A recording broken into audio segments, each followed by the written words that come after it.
네, 오늘 주일은 1년에 한 번 저희가 기념하여 예배로 드리는 주일로 모이는 부활주일입니다. 그래서 우리가 부활주일이니 부활에 관한 의미를 말씀을 통해 좀 살펴보면 좋겠습니다. 부활이라고 하는 것은 말 그대로 다시 살아난다 이런 뜻입니다. 그래서 다시 살아난다 하는 말을 하려면 역시 생명에 관한 이야기를 해야 할 것입니다. 그런데 우리 기독교 신앙에 있어서 생명이라 함은 두 가지의 의미로 나누어 설명하게 되는데, 하나는 육적인 생명이요, 하나는 영적인 생명입니다. 여러분 한번 골라보시죠. 육적인 것이 있고 영적인 것이 있는데 그 두 가지 생명 가운데 무엇이 더 중요한 생명이라 말할 수 있겠습니까? 물론 우리가 이 땅에 사는 동안에 육적인 것도 참 중요합니다. 그렇지 않습니까? 이 땅에 사는 동안에는 우리가 지금 이 몸으로 느끼는 이 생명이라고 하는 것도 참 귀중한 문제입니다. 중요한 문제가 맞습니다. 그러나 우리의 관심이, 우리의 믿음이 깊어질수록 더욱더 이제는 좀 변해가고 옮겨져 가야 할 것이다, 이렇게 말할 수 있습니다. 어디에서 어디로 가느냐? 육적인 것에서부터 영적인 것으로 우리의 마음의 중심이 조금씩 옮겨가야 할 것입니다. 땅에 속한 것에서 하늘에 속한 것으로 우리의 마음의 중심이, 우리의 관심이 조금씩 옮겨가는 삶이 되어야 할 것입니다. 다른 예시로 지식에 관하여서도 그렇습니다.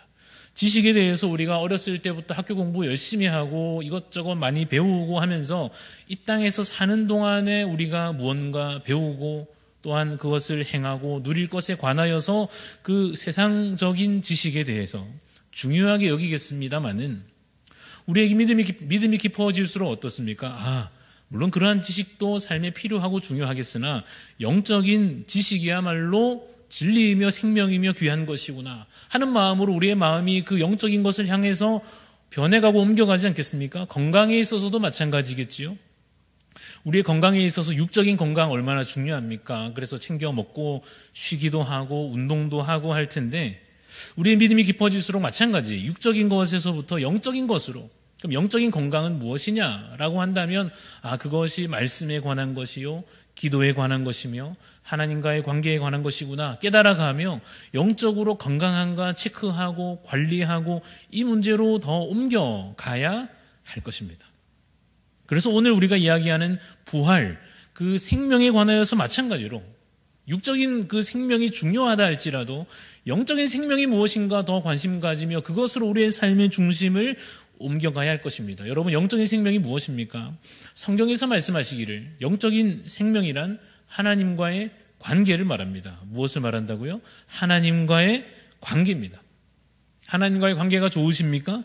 좋으면 그 관계가 연결되어 있습니까? 연결되어 있으면 영적으로 살아있는 것입니다. 그런데 하나님과의 관계가 너무 멀어져 있거나 끊어져 있다 하면 그 사람은 어떤 사람입니까? 영적으로 생명이 없는 사람, 영적으로 죽은 사람이 되는 거죠. 하나님과 우리의 관계에 대해서 그래서 우리가 참으로 귀하게 여기고 그것이 참으로 우리의 생명이다라고 할 것인데, 이 관계에 있어서, 하나님과 우리의 관계에 있어서 중요한 원리가 무엇이겠는가 생각해 보면 그것은 마땅히 이 말씀을 통해서나 우리가 느끼거나 사랑이라 말할 수 있습니다. 우리가 하나님과 돈 관계로 엮여져 있는 것은 아니지 않습니까?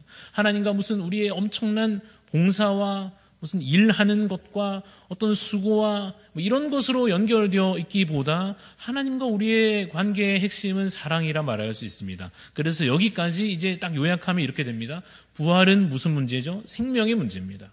생명은 무엇의 문제냐? 영적 생명이라는 점에서 관계의 문제입니다. 근데 관계의 핵심 원리는 무엇인가? 사랑이라는 거죠. 그래서 부활에 담겨져 있는 깊은 뜻을 이해하기 위해서 우리가 관계에 대해서 이해하고 사랑에 대하여 이야기해야 한다 하는 것입니다.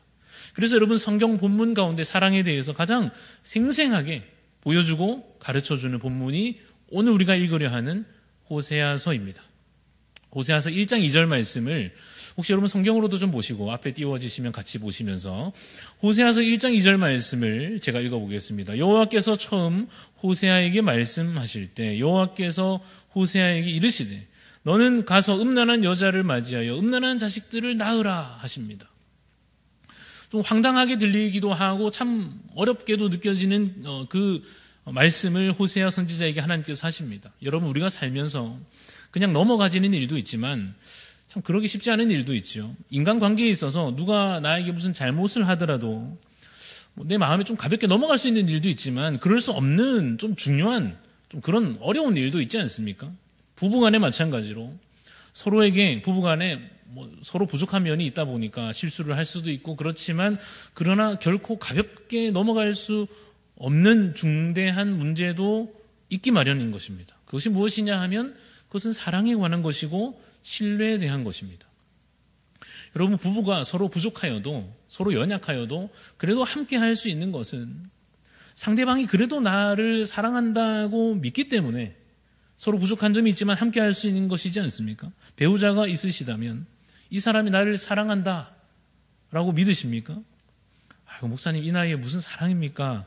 하는 마음이 있으실지 모르겠지만 이제는 정으로 의리로 사는 거지 무슨 사랑을 이야기하느냐 하실지 모르겠지만 그래도 남편과 아내의 관계는 사랑과 신뢰로 이루어지는 것입니다. 왜냐하면 그 사랑과 신뢰로부터 존중도 나오는 것이고요. 어떤 좀 큰 희생이라는 것도 그 사랑과 신뢰로부터 나오는 것이며 사실 의리도 정의라고 하는 것도 다 그 사랑과 신뢰로부터 나오는 것 아니겠습니까? 그런데 오늘 본문에 나오는 호세아 선지자는 참 슬프게도 그런 사랑에 대하여 사랑의 문제에 있어서 신뢰할 수 없는 대상을 사랑해야 하는 그러한 처지에 놓여 있는 겁니다. 마음이 완전히 딴 데가 있는, 누가 옆에 와서 돈으로 꼬시면 그저 마음을 빼앗겨 따라가 버리는, 자기 욕심을 따라서 눈앞에 있는 쾌락을 따라서 그냥 그렇게 달려가는 그런 사람을 자신의 아내로 삼아야 하는 상황에 호세아 선지자가 놓여져 있습니다. 쉬운 일이 아니죠. 아니, 쉬운 일이고 아니고 간에 하고 싶지 않은 일이죠. 그런데 이 호세아의 아내의 상태가 어떠한가? 2장 5절 말씀을 보면 이렇게 되어 있습니다. 그들의 어머니는 음행하였고 그들을 임신했던 자는 부끄러운 일을 행하였나니 이는 그가 이르기를, 그 다음 뭐라고 되어 있죠? 나는 나를 사랑하는 자들에게 갈 거다라는 거예요. 그들이 내 떡과 내 물과 내 양털과 내 삶과 내 기름과 술들을 나에게 준다 하였습니다. 여러분, 이게 무슨 말인가 하면 결혼하여서 남편이 있고 자녀가 있는 여인으로서 결코 할 수 없는 말을 하는 겁니다. 나는 나를 사랑하는 사람들에게 갈 것이다. 나에게 맛있는 거 사주고 좋은 옷 사다 주고 나를 즐겁게 해주는 그 사람에게, 그런 사람들에게 나는 갈 것이다. 이와 같은 여러분 음행에 대하여서 사실 마땅한 반응이라고 하는 것은, 그러한 사람에게 마땅한 반응은 사실 이런 겁니다. 2장 2절에 보면 이렇게 돼 있는데요. 중간에 이렇게 돼 있죠. 그는 내 아내가 아니요, 나는 그의 남편이 아니다. 그렇죠. 이게 맞죠. 그와 같이 자기 마음대로 누가 뭘 준다고 따라가고 그렇게 외도하는 사람에 대하여서 그는 내 아내가 아니요, 나는 그의 남편이 아니다라고 선언하는 것이 마땅해 보이지 않습니까? 사랑과 신뢰가 완전히 깨어진 상태에서 어떻게 그 부부의 관계를 이어갈 수 있겠습니까? 그런데 여러분, 이와 같은 이 호세아 선지자와 그가 아내로 삼은 그 여인의 이 관계 속에서 나타나는 이 호세아의 아내, 무책임하고 불성실하며 너무나 이기적이고 그냥 자기 마음대로 살아가려 하는 이 모습이 누구의 모습을 하나님께서 말씀하시는 것인가 하면 이스라엘 백성들, 그 당시에 하나님의 백성이라 일컬어지는 그들의 모습이었다고 하는 사실입니다.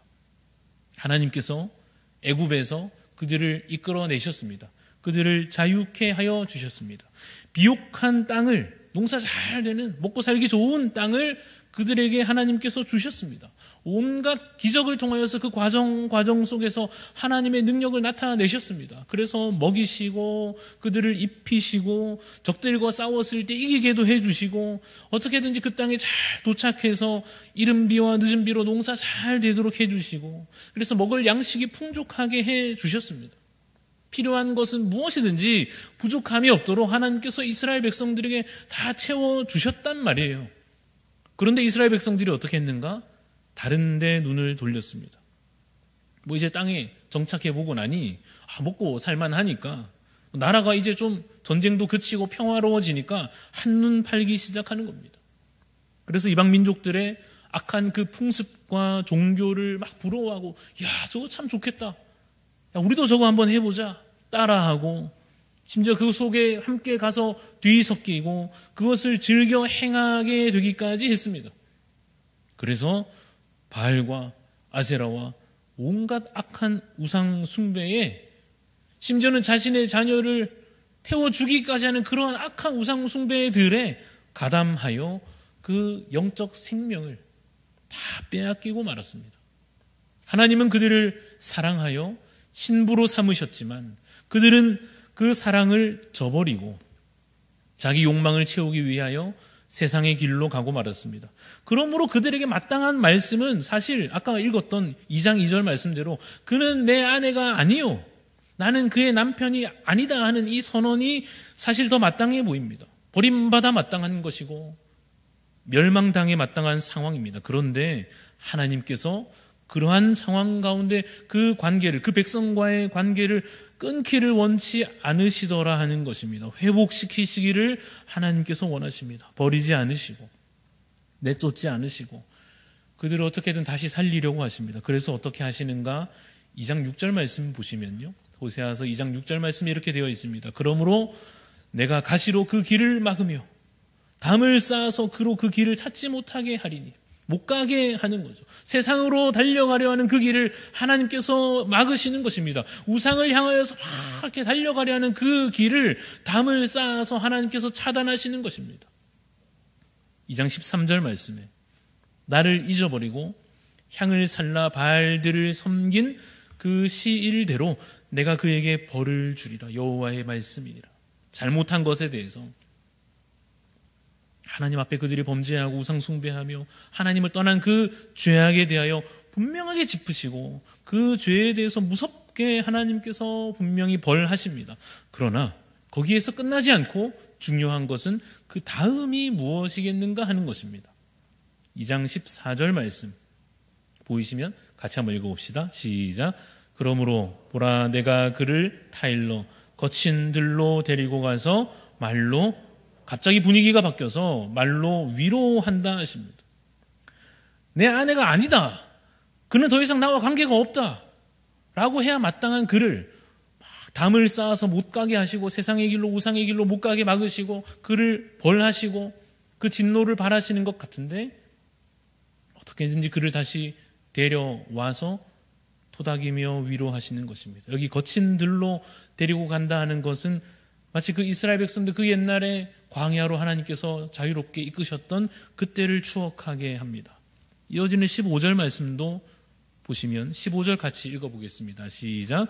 거기서 비로소 그의 포도원을 그에게 주고 아골 골짜기로 소망의 문을 삼아 주리니 그가 거기서 응대하기를 어렸을 때와 애굽 땅에서 올라오던 날과 같이 그의 포도원을 그에게 준다는 것은 그 이스라엘 백성이 다시 그들의 땅을 회복하는 것을 보여주는 것 같습니다. 그리고 애굽 땅에서 올라오던 그 날과 같이 하리라. 그 옛날 하나님께서 마치 첫사랑의 때와 같이 그들을 너무나 사랑하셔서 그 고난 가운데, 환난 가운데 있는 백성을 버리지 않으시고 그냥 버려두지 않으시고 그들을 살려내신 것과 같이, 그들을 출애굽하여 내신 것과 같이 하나님께서 그 사랑을 지금 많은 세월을 지나 수많은 악한 일을, 외도를, 우상 숭배를 일삼는 이 백성들을 향하여 다시 그 마음을 하나님은 품으시는 것입니다.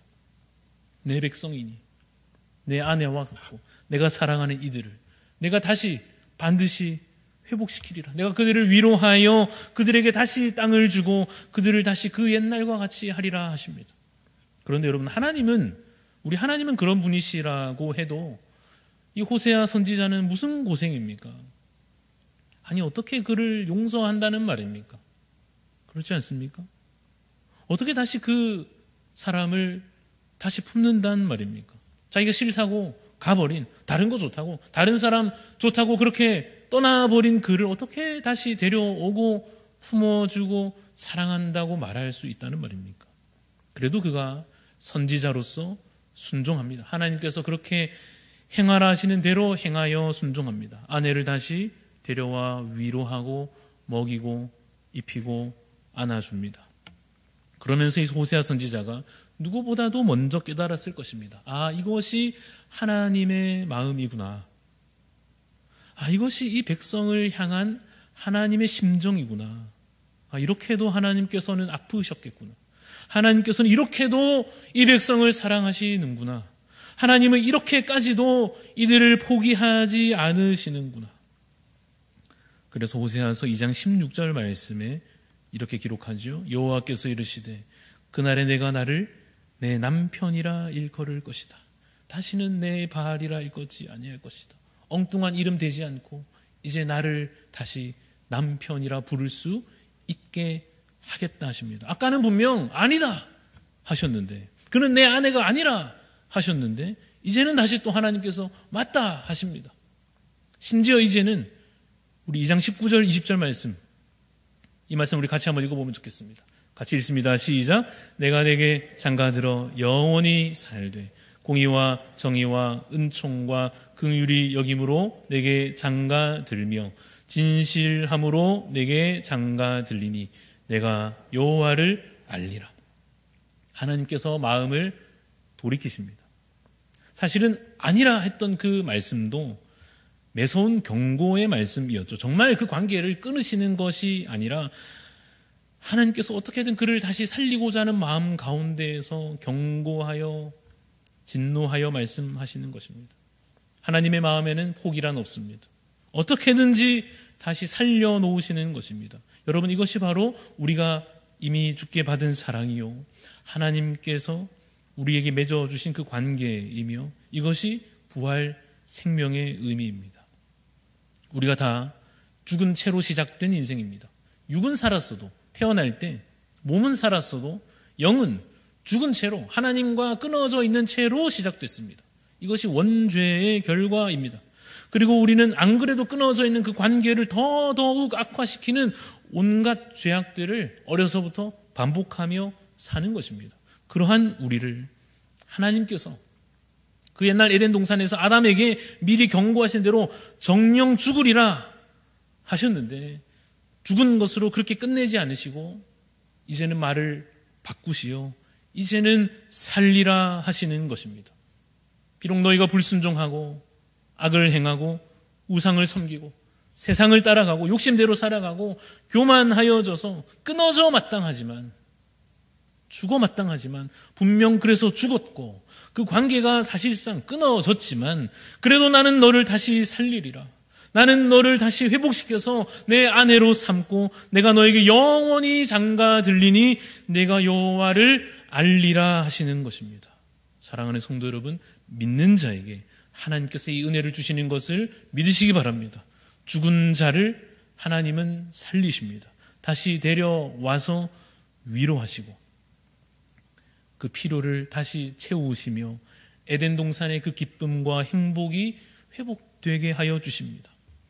사랑하는 성도 여러분, 한번 생각해 보시기 바랍니다. 내가 그 사랑을 하나님께 받았는지, 그래서 내가 지금도 하나님과 그 관계 속에 잘 연결되어 있는지 한번 점검해 보시기 바랍니다. 혹시나 내가 분명히 받기는 받았는데 그 사랑을 내가 알고 경험한 바 있고, 내가 한때 주님께로부터 그 사랑을 힘입어 그 관계 속에 내가 품어졌었는데도 그 분에 넘치는 사랑을 받고도 다시 또 내 마음은 어느샌가 다른 것에 마음 두고 있지는 않은가 하는 것입니다. 호세아서 3장 3절 말씀도 같이 한번 읽어봅시다. 시작. 그에게 이르기를 너는 많은 날 동안 나와 함께 지내고 음행하지 말며 다른 남자를 따르지 말라. 나도 내게 그리하리라 하였노라. 하나님께서 사랑으로 명하시기를 내가 너를 사랑한 것 같이 너도 나를 사랑하라 하십니다. 한눈 팔지 말라 하십니다. 헛된 것에 소망 두지 말고 하나님 아닌 다른 것으로 기쁨을 삼으려 하지 말고 오직 여호와 하나님만 사랑하고 하나님만 섬기는 자로 이제는 그렇게 믿음으로 살아가라 하십니다. 성도 여러분, 부활을 믿는다라고 하는 것은, 그렇습니다, 나는 예수님의 십자가 그 부활 나는 믿습니다 라고 고백하는 것은 어떤 면에서는 죽어도 다시 살아납니다 라고 하는 담대함의 문제이기도 합니다. 그래서 내가 죽음을 두려워하지 않고 어차피 다시 살 것인데 나는 이제 그 영원한 생명을 얻었으니 담대히 살아가겠습니다. 그것도 맞습니다. 그리고 오늘 말씀에 비추어 볼 때 이 부활을 우리가 진정으로 믿는다는 것은 이러한 내용들을 또한 포함하는 것입니다. 우선 내가 죽었던 존재임을 믿는 것입니다. 내가 하나님과 관계가 끊어졌던 자였음을, 원래부터 연결되어 있는 자가 아니라 우리의 시작이 끊어졌던 자였음을 기억하는 것입니다. 그리고 내가 이미 믿음으로 말미암아 주 안에서 다시 살아난 것을 또한 믿는 것입니다. 그것이 엄청난 사랑이라는 사실을, 마치 호세아가 힘겹게 인간으로서 감히 행할 수 없는 사랑을 주의 말씀을 순종하여 행하였던 것처럼, 그렇게 하나님의 사랑이 드러났던 것처럼 그 사랑이 엄청난 사랑이요 은혜임을 아는 것입니다. 게다가 그 사랑이 과거와 현재로 끝나지 않고 하나님께서 한때 내게 그 사랑을 주신 것으로 끝나지 않고 앞으로도 내일도 내년에도 우리의 남은 이 삶 가운데 영원토록 그 하나님의 놀라운 사랑과 은혜가 우리에게 보장되어 있음을, 결코 빼앗기지 않는다고 약속되어 있음을 믿는 것입니다. 그래서 이제는 그 받은 사랑과 앞으로 받을 그 사랑까지 생각해서 하나님 안에서 평안을 누리고 보장되어 있으니까요. 그리고 나도 하나님만 사랑하는 것입니다. 그래서 여러분, 부활을 진정으로 믿는다면 주님, 내가 주 안에서 부활하였음을 믿습니다. 또한 부활할 것을 믿습니다. 고백하신다면 태도가 달라지고 마음이 달라지는 것입니다. 하나님을 더 생각하고 하나님께 늘 죄송하고, 우리 자신이지 않습니까? 그 어떤 옛날 그 여인의 이야기가 아니라, 그 이스라엘 백성들의 이야기가 아니라 오늘 우리에게 이 말씀이 적용되어 이것이 나의 문제요, 우리의 상태 아닙니까? 그래서 늘 죄송하고 또 하나님 앞에 감사하고, 그래서 마음 다해 주님을 사랑하고, 그 와중에도 그 사랑을 신뢰함으로 결코 주 안에서 평안에 빼앗기지 않게 되는 것입니다. 우리에게, 믿는 자 모두에게 부활이 약속되었음을 믿으시기 바랍니다. 부활 생명으로 우리가 하나님과 다시는 끊어질 수 없는 관계로 연결되어 있음을 믿으시기 바랍니다. 죽음도 생명도 천사도 하늘의 어떤 권세들도 그 어떤 피조물도 우리와 하나님과의 그 사랑의 관계를 끊을 수 없음을 믿으시기 바랍니다. 혹시나 여러분 믿은 지가 너무 오래돼가지고 감격이 예전 같지 않고 사랑이 너무 그냥 당연한 것 같고, 오래된 부부처럼 뭐 신앙생활 이제는 뭐 그냥 습관으로 그냥 뭐 하는 거지, 이제 와서 내가 어디 불교 갈 수도 없고 뭐 다른 종교를 뭐 갈 수도 없고 내가 뭐 그냥 이제 뭐 있는 거지 라는 마음처럼 그냥 잊지 마시고, 뭐 예배를 드려도 뭐 그냥 그렇고 찬양을 불러도 별 느낌이 없고, 옛날에는 그래도 뜨거웠는데 하는 마음으로 그냥 이게 사는 게 사는 건지 예배를 드리는 건지 이게 부부 생활인지 하는 마음처럼 하나님과의 사랑이 전혀 체감되지 않는 상태에 혹시 계시다고 하면, 이 부활 주일에 하나님 우리의 마음을 새롭게 해달라고 기도하시기를 바랍니다. 왜냐하면 여러분, 사랑이 없이는, 그 사랑의 회복이 없이는 온전한 관계가 없고요, 온전한 관계가 없이는 생명도 없는 것입니다. 하나님은 집 나간 아내를 다시 되찾는 그 남편처럼, 또한 집 나간 아들을 정말 오랫동안 기다리는 그 아버지처럼, 잃은 양 찾으려고 여기저기 골짜기를 헤매는 목자처럼 우리에 대하여 한결같이 우리를 사랑함으로 대하십니다. 부활주일입니다. 내년 이맘때쯤 다시 우리가 1년을 되돌아볼 때, 지난 1년간 나도 주님을 이전보다 더 사랑하였구나, 기쁨으로 돌아볼 수 있는 복된 오늘부터 시작되는 또 새로운 한 해가 되시기를 간절히 소원합니다.